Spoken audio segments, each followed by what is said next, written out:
ఆయన ఫోర్స్ చేస్తూనే వచ్చారు. నేను ఈయనకి ఫోన్ కాల్స్‌లో మెసేజెస్‌లో చెప్పడం అర్థం కావట్లేదేమో అని చెప్పేసి నేను కలుస్తాను. జూలై 9థ్ కలిసాను. For the first time July ninth కలిసాను.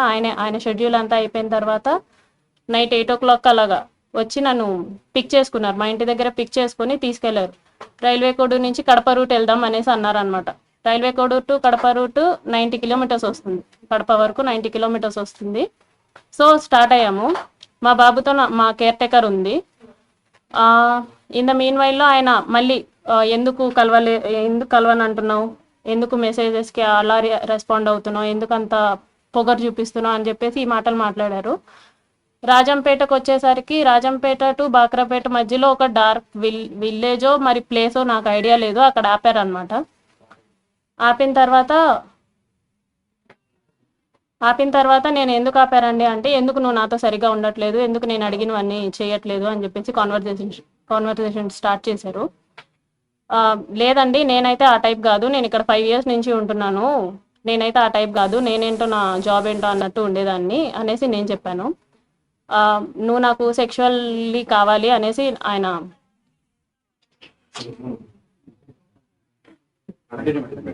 చెప్పండి. కనీసం మాట్లాడివ్వండి నన్ను. ఓకే, సో ఆయన సెక్షువల్ సాటిస్ఫాక్షన్ కావాలి నాకు నీతో అనేసి అన్నారనమాట. లేదు సార్, నేను అవన్నీ చెయ్యను అనేసి చెప్పేసరికి ఆయన నా బాడీ పార్ట్స్ టచ్ చేయడానికి ట్రై చేస్తూ నన్ను ఫోర్స్ చేయడానికి ట్రై చేశారు. కార్ డోర్ ఓపెన్ చేసేలోగా నా జుట్టు పట్టుకొని ఇలా లాగారు, ఎడ్జ్ ఆఫ్ మై హెయిర్ పట్టుకొని లాగారు అనమాట. నా ఫ్రంట్ సీట్, నేను ఫ్రంట్ సీట్లో కూర్చున్నాను.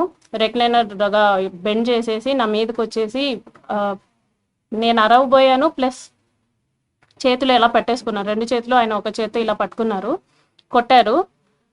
ఫోర్స్ఫుల్లీ నా ప్యాంట్ అది తీసేసి he force himself on to me for the first time. అయిపోయిన తర్వాత నేను భయపడిపోయి నేను వెనక్కి వెళ్ళిపోయాను. ఆ మధ్యలో నేను వెనక్కి వెళ్ళిపోయాను. ఆ సీట్ ఈ మిడిల్ ఆఫ్ ద సీట్ ఉంటుంది కదా, దాని నుంచి నేను వెనక్కి వెళ్ళిపోయి నేను వెనక్కి కూర్చున్నా.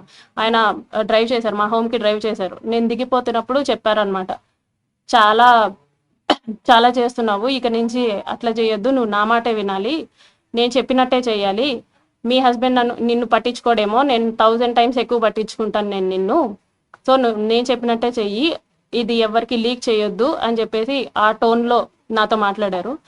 నేను దిగేశాను. For the first time on July 9th నేను కలవడం జరిగింది. దాని తర్వాత ఒక 2 days గ్యాప్ ఇచ్చి మళ్ళీ స్టార్ట్ చేశారు, కలుద్దాం, మీట్ అవుదాం అని చెప్పేసి ఈ type of messages, video calls ఆయన కంటిన్యూస్లీ వీడియో కాల్స్ నాతో చేసేవాళ్ళు. ఆయన ఏం చేసినా సరే నేను అతనితోనే ఉండాలి అనుకునేవాళ్ళు అనమాట.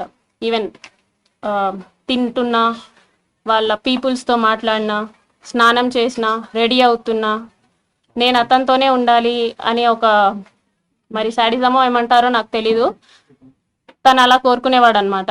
ఏమన్నా అంటే, నీకు ఒక బాబు ఉన్నాడు, నువ్వు అది గుర్తుపెట్టుకో, నువ్వు అది మర్చిపోతున్నావు, నీకు ఒక బాబు ఉన్నాడు, నువ్వు మాత్రమే ఉన్నావు, అది మాత్రం గుర్తుపెట్టుకో అనేసి అనేవాడు. నిజమే, నాకు పేరెంట్స్ లేరు, నాకు మమ్మీ డాడీ ఇద్దరు లేరు, మా ఫాదర్ జాబ్ వచ్చింది నాకు. నా ఫస్ట్ స్టేషన్ రైల్వే కోడూరులోనే. నాకు ఒక తమ్ముడు ఉన్నాడు, కానీ దూరంగా చదువుకుంటున్నాడు వాడు. మా హస్బెండ్ వచ్చేసి సాఫ్ట్వేర్, ఆయన దూరంగా ఉంటాడు నాకు. నా బాబు నేను మాత్రమే ఉంటాం. ఆయనకు అది బాగా ఆసరా అయింది. నా గురించి ఫుల్ డీటెయిల్స్ కనుక్కొని ఆయన ప్రొసీడ్ అవ్వడం జరిగింది.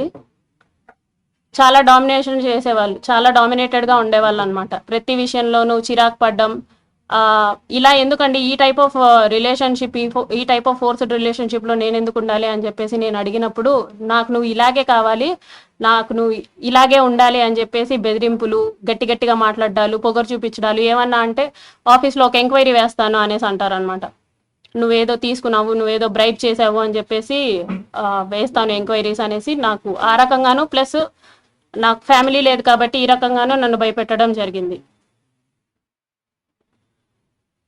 So for the first time నేను ఆగస్ట్ ఎండింగ్లో నా ప్రెగ్నెన్సీ పాజిటివ్ అయింది. ఈ విషయం నేను అతనికి చెప్పాను అనమాట, నాకు ఇలా ప్రెగ్నెన్సీ పాజిటివ్ వచ్చింది, ఏం చేయమంటారు అనేసి అన్నాను.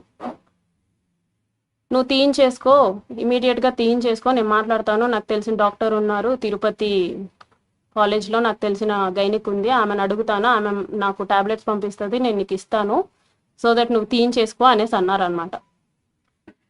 లేదండి నేను తీయించుకోను, నేను ఉంచుకుంటాను అనేసి చెప్పాను. అంటే ఎందుకు ఉంచుకుంటావో, అవసరం లేదు, నువ్వు తీయించేసుకో అని చెప్పేసి అన్నారు. ఫస్ట్లో స్టార్టింగ్లో కామ్గానే అన్నారు, లేదండి నేనైతే తీయించుకోను, చేశారు కదా, నేనైతే తీయించుకోను అనేసి భయపెట్టే ప్రయత్నం చేద్దాం అనుకున్నా, సో దట్ అప్పటికైనా సరే వదిలేస్తాడని చెప్పేసి నేను భయపెట్టే ప్రయత్నం అయినా చేద్దాం అనుకుని ఈ ప్రెగ్నెన్సీ నేనైతే తీయించుకోను అనేసి అన్నాను అనమాట. ఒక 2 days అలాగే అడిగారు బాగా. ఒకరోజు నైట్ మా ఇంటికి వచ్చి ఎందుకు తీయించుకోవు అని చెప్పేసి నన్ను కొట్టారు. నువ్వు ఎందుకు తీయించుకొని అంటున్నావు అంటే, కారులో తీసుకెళ్లడం మానేసి డైరెక్ట్గా మా ఇంటికి వచ్చారు, కార్ పార్క్ చేసి, ఎందుకు తీయించుకొని అంటున్నావు అని చెప్పేసి, మా బాబు నిద్రపోతున్నాడు, అప్పుడు నన్ను కొట్టారనమాట, ఎందుకు తీయించుకొని అంటున్నావు అనేసి. లేదండి నేను తీయించుకోను, మీరే కదా చేశారు, సో నేను తీయించుకోను, సమాధానం చెప్పండి అంటే, సరే మీ హస్బెండ్కి డివోర్స్ ఇచ్చేసి నేను నిన్ను పెళ్లి చేసుకుంటాను, ప్రస్తుతానికైతే తీయించుకో అని చెప్పేసి నార్మల్గా అష్యూరెన్స్ ఇచ్చినట్టు చెప్పారు. సో నీ హస్బెండ్తో నువ్వు డివోర్స్ తీసుకున్న తర్వాత నేను నిన్ను పెళ్లి చేసుకుంటానంటే, అవసరం లేదు అని చెప్పేసి నేను ఫర్ ద ఫస్ట్ టైం నేను అబార్ట్ చేయించుకున్నాను. అది కూడా అతనే టాబ్లెట్స్ తీసుకొని వచ్చారు, వాళ్ళ ఫ్రెండ్, తిరుపతి ఫ్రెండ్ ఎవరో ఇచ్చారంట, గైనిక్ సమాన్ టాబ్లెట్స్ తీసుకొని వస్తే for the first time abort చేయించుకున్నాను నేను వాళ్ళతో. ఇందులో నాకు తెలియని విషయం ఏంటంటే, ఈ మీన్ వైల్లో ఒక 4 months ముందు మా హస్బెండ్కి కాల్ చేసి మాట్లాడారు అతను. అది నాకు కూడా తెలీదు, అతను శ్రీధర్ కూడా నాకు చెప్పలేదు, మా హస్బెండే చెప్పాడనమాట. అసలు ఏం జరుగుతుంది రైల్వే కోడూరులో, ఏం చేస్తున్నావు నువ్వు అనేసి అంటే, ఏమైందంటే ఇలా శ్రీధర్ ఫోన్ చేశాడు, ఎమ్మెల్యే అంట కదా, డివోర్స్ తీసుకో అని చెప్పేసి నాకు చెప్తున్నాడు అనేసి అన్నాడు అనమాట. అంటే అప్పుడు ఇది జరిగింది, ఇలా చేస్తున్నాడు, ప్రతిసారి బలవంతంగా ఇంటికి వచ్చేయటం, వెళ్ళిపోమన్నా వెళ్ళిపోకుండా బయటే ఉండేవాడు అనమాట.